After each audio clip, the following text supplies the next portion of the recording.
मेरे भाइयों, लिकोरिया का बेहतरीन इलाज, मैंने अपनी पूरी जिंदगी में सिर्फ 2 मरीज देखे हैं जिनको इससे फर्क नहीं पड़ा था। मुझे नहीं समझ आया कि उसको फर्क क्यों नहीं पड़ा। और ये इलाज मैं अल्हम्दुलिल्लाह 98 से कर रहा हूँ।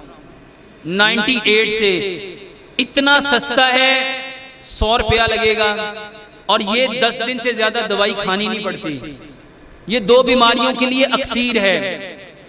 मेरे भाइयों, अक्सर नौजवानों में पेशाब करने के बाद कतरे आते हैं, जिसको जरयान बोलते हो, उसका बेहतरीन इलाज है। और खवातीन में लिकोरिया का बेहतरीन इलाज है।